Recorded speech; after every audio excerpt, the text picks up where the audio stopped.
आसे थोरे महिमा आसे श्रेष्ठ भारी प्रसाद घेताच स्वामीचा नाश होय षडरी पूजा मी तो पणा आणू उरे सुख अक्षय रे सुख ब्रह्मानंद हो गगने आनंदमय प्रसाद घेता स्वामीचा नाश हो षडरी पूजा लक्ष्मण म्हणे घ्यावो जन्म मृत्यू जुगवा प्रसाद घेताच स्वामीचा नाश होय षडरी पूजा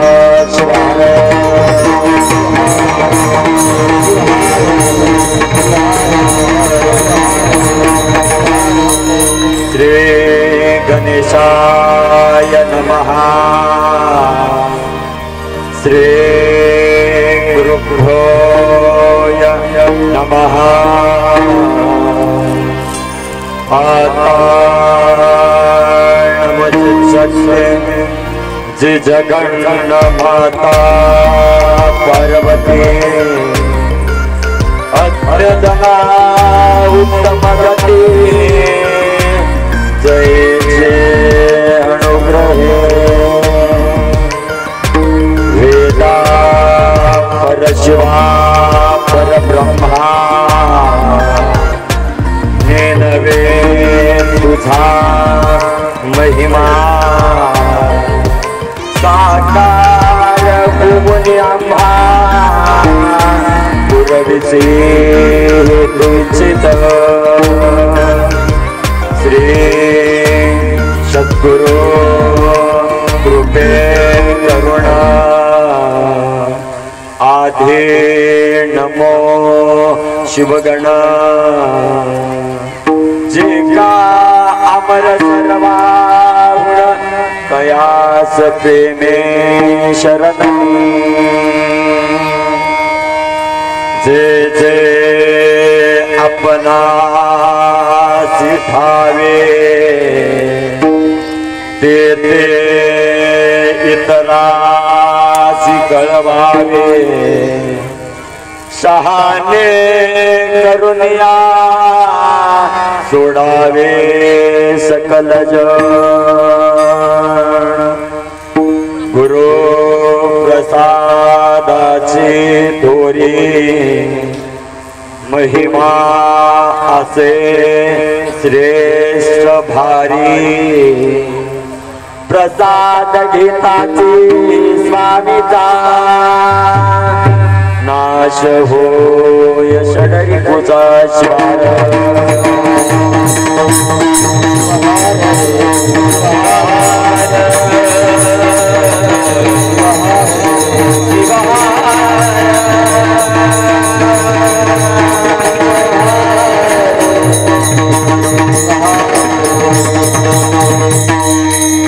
शिवक्षेत्र शिवभूमी सुगाव या पावन पुणे तशा भूमीमध्ये भगवान खोरेश्वराच्या दिव्य सानिध्यात प्रतिवर्षाप्रमाणे संपन्न होत असणारा हा अखंड शिवनाम नामयज्ञ सोहळा आणि त्याच नामयज्ञ सोहळ्यातील या वर्षीचं कितवं वर्ष आहे हो? 40वा वर्ष आहे। आणि 40व्या वर्षातील आजचा कितवा दिवस आहे माय? 9वा, 8वा दिवस आहे. कारण आजचा दिवस 8वा फार महत्वाचा आहे. नेहमी सांगता महाराज, आज 8वा का? आज 8वा का? गेले 7 दिवस आज 8वा. गेले 40 वर्ष आज 8वा. पुढच्या वर्षी होणारा 41वा आज 8वा. आणि प्रसादाचा 8वा. दैनंदिन सप्ताहातील आजचा 8वा. हा 8वा. त्याला प्रसादाचा दिवस सुद्धा म्हणतात बरं का.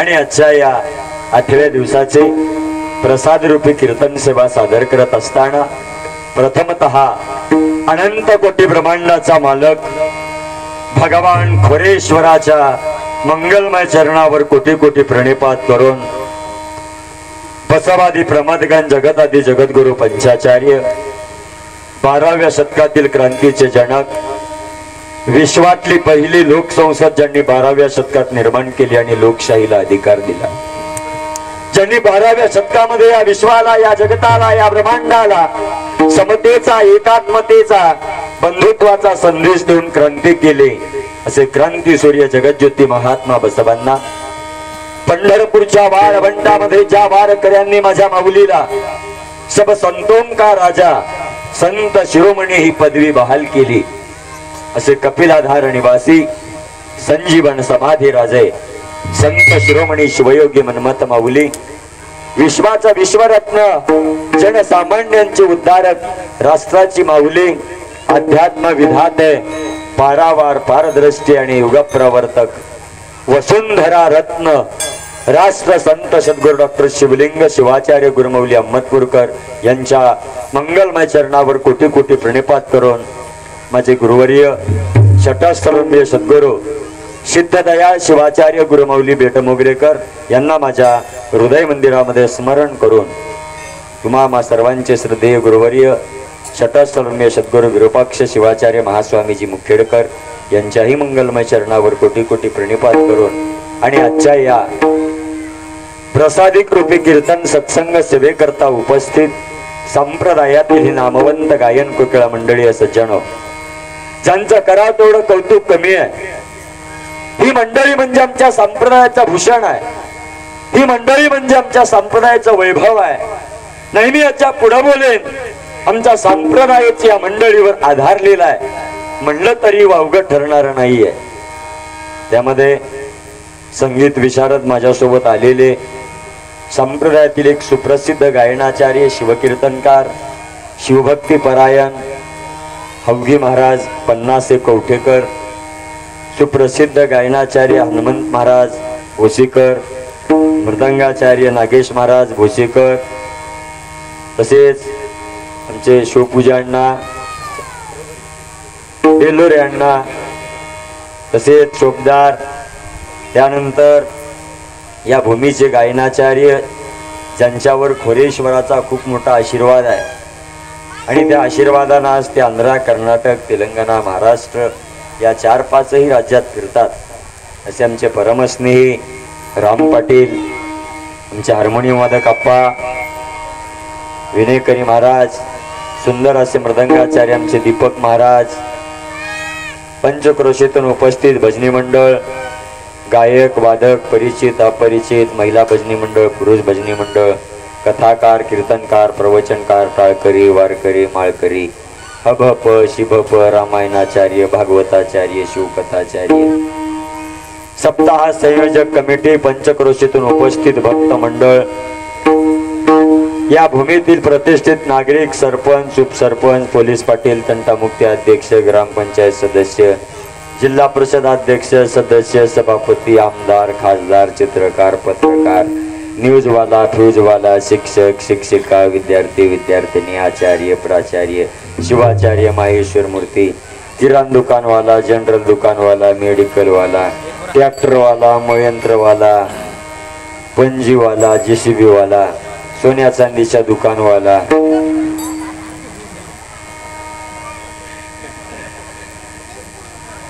8 दिवसात आजच आलेला, 8 दिवस रोज येणारा, इथं येऊन वट्ट्यावर कट्ट्यावर झाडाखाली बसून कीर्तन ऐकू लागलेला, एवढा आनंदाचा सोहळा चालू असताना या सोहळ्याला मुकलेला तुम्हा सर्वांच्या मंगलमय चरणावर कोटी कोटी प्रणिपात. सेवेला आरंभ.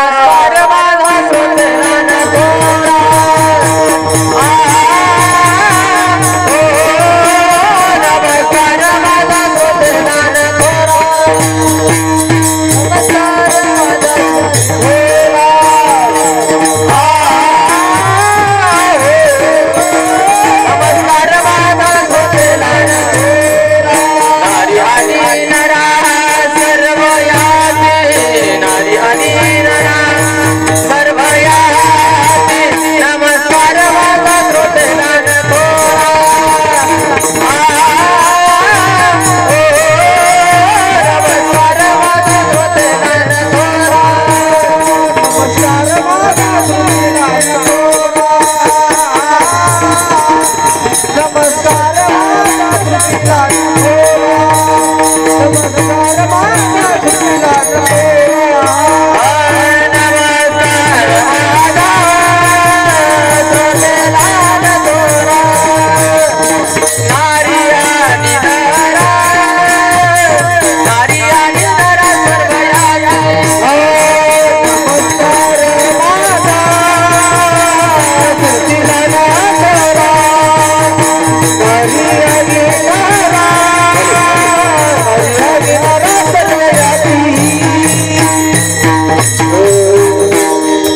माझा तुम्हा सर्वांच्या मंगलमय चरणावर कोटी कोटी प्रणिपात.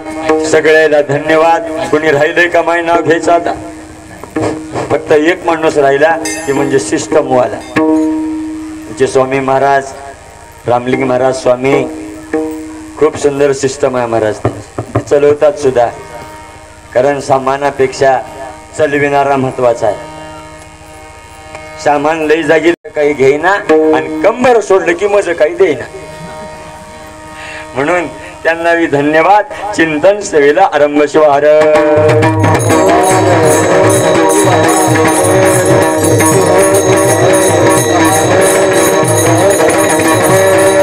सज्जन हो, आजच्या चिंतन सभेकरता निवडलेला अभंग वीरशैव संत संप्रदायातील वैराग्याचे महामेरू आणि त्यागाचे मूर्तिमंत उदाहरण असणारे जालना जिल्ह्यातील परतूर तालुक्यातील धोतरजोड्याची आष्टी या मूळगावचे राहणारे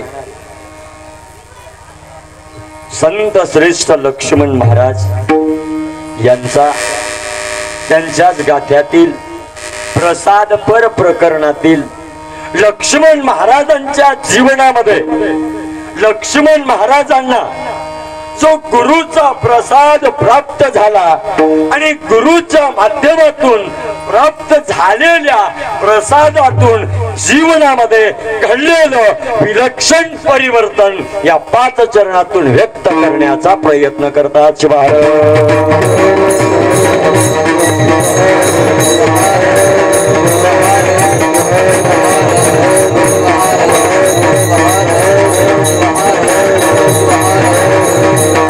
अभंग लक्ष्मण महाराजांचा आहे.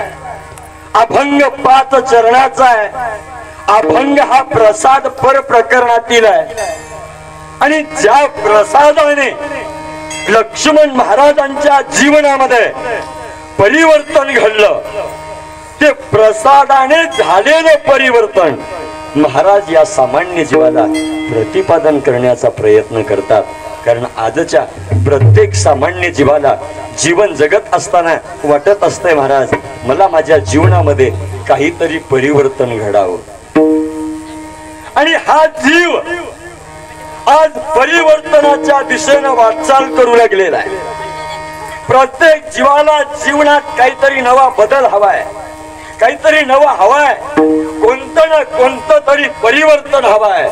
मग या जीवाला नेमकं कोणतं परिवर्तन हवाय? तर सज्जन हो, या जीवाला भौतिक परिवर्तन महत्वाचं नाहीये, ऐश्वर्याचं परिवर्तन महत्वाचं नाहीये, वैभवाचं परिवर्तन महत्वाचं नाहीये. पैशाचं परिवर्तन महत्वाचं नाहीये, सत्तेचं परिवर्तन महत्वाचं नाहीये. या जीवाला कोणतं परिवर्तन हवंय? या जीवाला आंतरिक परिवर्तन हवंय. जोपर्यंत हा जीव आतून बदलणार नाहीये तोपर्यंत खऱ्या अर्थाने जीवनात परिवर्तन नाही. लक्षात ठेवा, बाह्यांगाने कितीही बदललात तर जीवनात तुमचा रिझल्ट शून्य आहे. वरून बदलून फायदा नाही, मधून बदलावं. लोक वरून बदलतात. लोक वरून का बदलतात माहित आहे का? जे लोक वरून बदलतात बदलण्याच्या पाठीमागे स्वार्थ आहे. का बदलतात? काहीतरी जीवाचा स्वार्थ आहे. मी महाराज आहे, कीर्तन सुगावलंय, मांजरीवाण्याला म्हणलं महाराज जाऊ नका, 10,000 देतो. म्हणाय महाराज आहे पण नंबर 1चा धंदेवाला आहे महाराज. ते का? वरून बदलणं हे बाजार आहे, वरून बदलणं व्यवसाय आहे, वरून बदलणं हा धंदा आहे. आतून बदलणं याचं नाव परमार्थ आहे.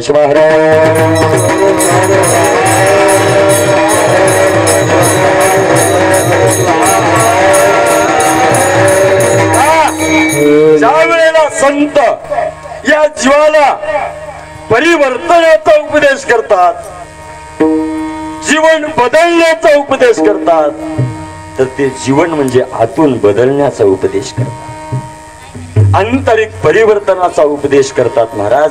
कारण संत सहज काही बोलत नसतात बरं का. मी नेहमी सांगत असतोय, संताला कधी साधे समजू नका. संत हे कधी साधे नसतात.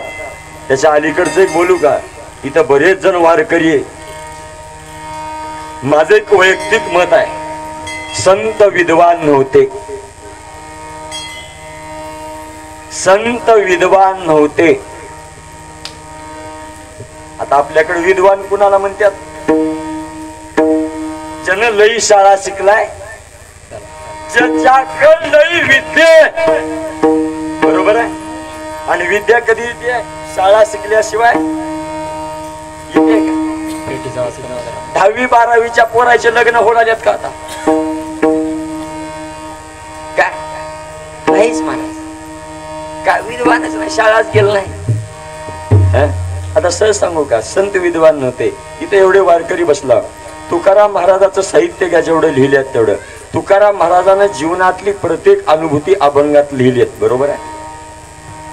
जीवनातली प्रत्येक अनुभूती तुकाराम महाराजांनी गात्याच्या माध्यमातून ठेवली. असा एक तरी अभंग दाखवा. तुकाराम महाराजांनी कधी स्वतःच शिक्षण सांगितले का? किती झाले? काही 10वी 12वी 4थी 5वी पर्यंत शाळेत गेलेलं आहे. बर तुकाराम महाराज सोडा, ज्ञानेश्वर महाराजाचं साहित्य समोर आणा. आतापर्यंत कोणत्या तरी ग्रंथात ज्ञानेश्वर माऊलीनं स्वतःच शिक्षण व्यक्त केलंय का? सांगितलं का मी इतकीपर्यंत शाळेला गेलो? मन्मथ माऊलीचं मला दाखवा शिक्षण आहे. लक्ष्मण महाराजाचं दाखवा शिक्षण आहे का? महादेव प्रभूचं दाखवा शिक्षण आहे का? मग संत कशाहून विद्वान आहे? मी सांगू का, संत विद्वान नव्हते हे जरी खरं असलं तर त्याच्यापेक्षा हे लई खरं आहे, विद्वानाचे बाप होते.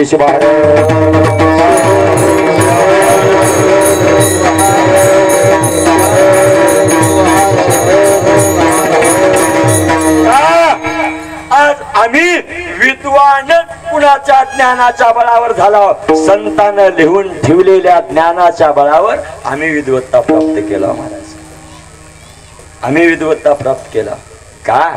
संताची वाणी म्हणजे अभंग आहे आणि संताच्या वाणीला कधीच भंग नाही. म्हणून आम्ही संताच्या वाणीचा उपयोग केला, म्हणून विद्वान झालो.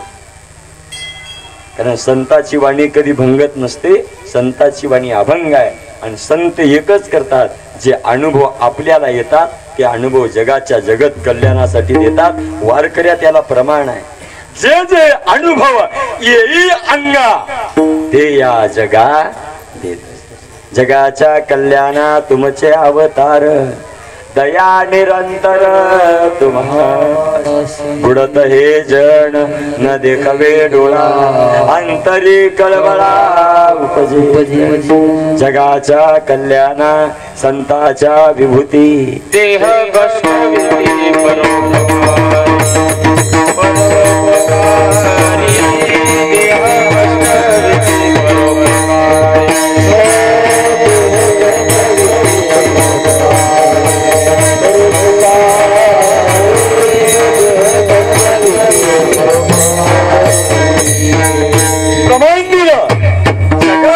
कल्याण इच्छिणारे या विश्वातलं तत्व कोणतं असेल तर ते संताचं तत्व आहे. म्हणून संताची वाणी अभंग आहे. आम्ही रोज आरतीत म्हणालो अभंगे निरूपण अनुभविले अनुभवाला आलेलं ज्ञान संत अभंगाच्या माध्यमातून आमच्या समोर ठेवण्याचा प्रयत्न केला. म्हणून संताची अनुभूती म्हणजे अभंग आहे आणि तो अभंग म्हणजे आम्हाला मिळालेला प्रसाद आहे. संताचा अभंग म्हणजे आम्हाला मिळालेला प्रसाद आहे आणि याच प्रसादाने आमच्या जीवनात कल्याण होणार आहे. लक्ष्मण महाराजांना हाच प्रसाद मिळाला. हाच प्रसाद मिळाला आणि हा प्रसाद मिळाल्याच्या नंतर या मिळालेल्या प्रसादाचं महात्म्य, या मिळालेल्या प्रसादाचा थोरपणा, या मिळालेल्या प्रसादाची महिमा लक्ष्मण महाराजांनी व्यक्त करत असताना अभंगाच्या पहिल्या चरणात फक्त विशेषण लावून व्यक्त केली. पहिलं चरण प्रसादाची थोरी गुरु प्रसादाची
संत श्रेष्ठ लक्ष्मण महाराजांनी 3 विशेषण लावलं. सांगितलं बाबा गुरुचा प्रसाद मला मिळाला आणि गुरुच्या प्रसादाने काय झालं, गुरुचा प्रसाद कसा आहे. कारण एक लक्षात ठेवा, एखाद्या वस्तूकडून किंबहुना एखाद्या व्यक्तीकडून एखादं विशेषत्व कारण जर आम्हाला प्राप्त करता आलं तर आम्ही विशेषण लावतात. समजा मी जर फुगट कीर्तन केलो करणार तसं, समजा मी जर फुगट कीर्तन केलो तर लगेच सुगावचे लोक काय म्हणतात, सावकार काय म्हणतात, डोंगरगावच्या महाराजाला जोड नाही हो. लावलं का विशेषण, कशामुळं, फुगट केल्यामुळे. आणि 500 आगाव मागल्यावर जलम घालील परी ह्याला बोलविणार नाही महाराज. का तो काहीतरी मिळालं की लोक विशेषण लावतात. तसं लक्ष्मण महाराजांना प्रसाद मिळाला आणि प्रसाद मिळाल्याच्या नंतर लक्ष्मण महाराजांनी विशेषण लावली आणि लक्ष्मण महाराज सांगायला लागले, बाबा मला मिळालेला प्रसाद एवढा भारी आहे, एवढा श्रेष्ठ आहे आणि मिळालेल्या प्रसादाची एवढी महिमा आहे. मला सांगा, इथं कॉलेजला गेलेले बरेच तरुण आणि तरुणी दिसू लागल्या. मला नकर सांगाय माय व्याकरणात्मक दृष्टिकोनातून विशेषण कधी लागतंय? कधी लागतंय? शाळेत गेलेल्याला विचारलेलं, खुरपाय जाणाऱ्याला नाही. विशेषण कधी लागतंय? कधी लागतंय? लेकर हो मायबाप परेशान आहे, ट्युशन लावलो. कधी लागतंय विशेषण? कधी लागतंय? ज्या गोष्टीत विशेषत्व आहे त्याला विशेषण लागतं. काहीतरी विशेष आहे आणि त्या व्यक्ती, त्या वस्तूला, त्या नावाला काय लागतंय? विशेषण लागतंय. मग महाराजांना प्रसाद मिळाला, कारण प्रसाद हा एक विशेष आहे. प्रसाद हा विशेष आहे आणि प्रसाद हा विशेष असल्यामुळं लक्ष्मण महाराजांनी 3 विशेषण लावले. बाबा हा प्रसाद एवढा भारी आहे, एवढा श्रेष्ठ आहे आणि एवढी या प्रसादाची महिमा आहे खरं आहे. पण हा प्रसाद मला दिलंय कोण माहित आहे का? कोण दिलेल्या प्रसादाची महिमा आहे. आणि लक्षात ठेवा, प्रसाद कुणाचा होतो? प्रसाद कुणाचा बी होत नाही महाराज. मी दिलो म्हणजे प्रसाद होत नाही. तुमचा खोरेश्वर आता मंदिरातून जर उठून आला तर तुम्हाला दिला तर प्रसाद होत नाही. देवाने दिला तरी प्रसाद होत नाही. एक लक्षात ठेवा, देवाचा प्रसाद घेता येतो पण देवाला प्रसाद देण्याचा अधिकार नाही. प्रसाद देवाचा आहे मान्य, प्रसाद देव देत, देवाचा घेता येतो पण प्रसाद देण्याचा अधिकार देवाला नाहीये. प्रसाद देण्याचा अधिकार कुणाला आहे? फक्त गुरुला आहे आणि गुरुच प्रसाद देऊ शकतात. म्हणून लक्ष्मण महाराजानं अभंगाच्या सुरुवातीला शब्द वापरला, गुरु. मला मिळाला प्रसाद, पण मला मिळालेला प्रसाद कुणाचा आहे? गुरुचा प्रसाद आहे. मला प्रसाद कुणी दिलं? मला गुरुनं प्रसाद दिला. आता पुन्हा विचारतो, गुरु कुणाला म्हणावं? गुरु कुणाला म्हणावं? मठावर बसला म्हणजे गुरु झाला का? बायको लेकरं काहीच नाहीत म्हणजे गुरु झाला का? लांब कमरा पस्तोर केस डोसक्याच्या वाढीला म्हणजे गुरु झाला का? भगवत का चांगावर लेवला म्हणजे गुरु झाला का? मोठ्या गाडीत फिरला म्हणजे गुरु झाला का? गुरु कुणाला म्हणावं? बाह्यांगाने भगव झालेल्याला गुरु म्हणू नका. ज्याचा अंतरंग भगव झाले त्याला गुरु म्हणा. शिवार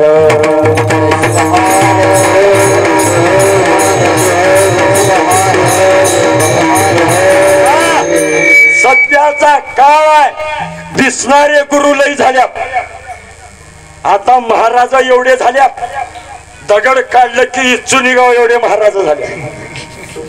हा इच्छे कमी परी महाराज लई झाल्यात. आता केसाला गेल्यात ह्या महाराजाच्या. हा माय लबाड बोलणं गेला. आणि सध्या आमच्या बाया बी येड्या झाल्यात, लई येड्या झाल्यात. माय महाराज येऊ देना गेल्यात कोणता टीव्हीवर आला महाराज की लागल्या मागे.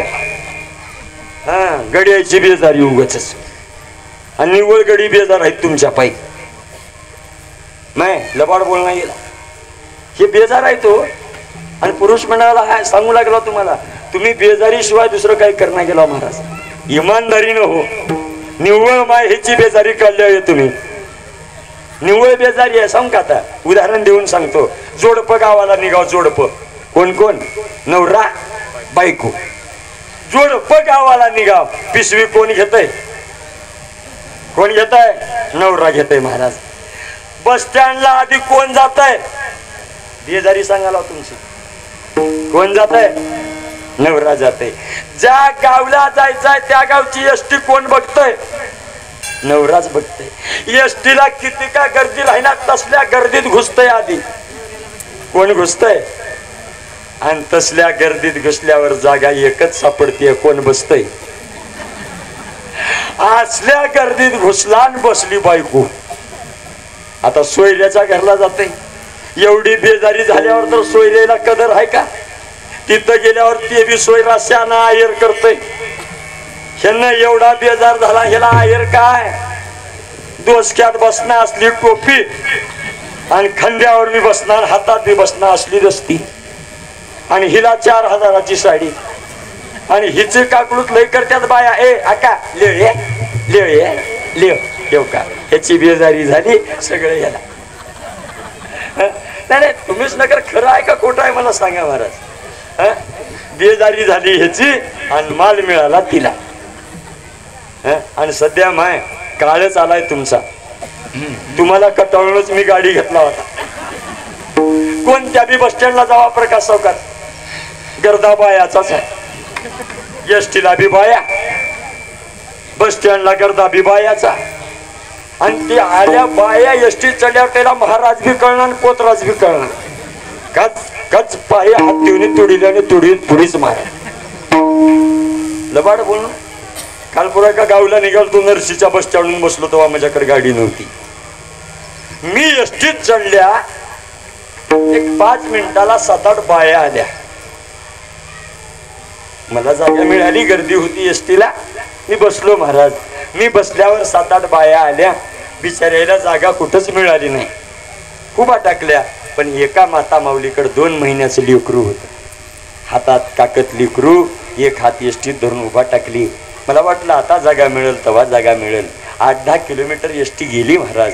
एसटी गेल्यावर मलाच वाटलं आता काय बिचारीला जागा मिळणार, लहान लेकरू आहे, आपण काय करा, उठून जागा द्या. मी उठलो आणि मी उठल्यावर म्हणलो, ताई या या बसा या. आता मला सांगा, चांगलं केलो का वाईट केलो? नाही, मी उठून जागा दिलो, चांगलं केलो का वाईट केलो? चांगलं केलो. की तुम्हाला कळाले, त्या बाईला कळाले का? ते बाई काय म्हणली, डोळ्यात माती पडली का आता जागा द्यायलाच म्हणली हो का? असं म्हणली हो. मी म्हणलो आता जाऊ द्या, बसू द्या बाबा. आणि तिला बसू दिलो. बसू दिल्यावर माझ्या पाठीमागचा माणूस म्हणला, काय दुनिया आली आहे हो, काळ सत्याचा राहिला नाही. बिचाऱ्या पोरानं उठून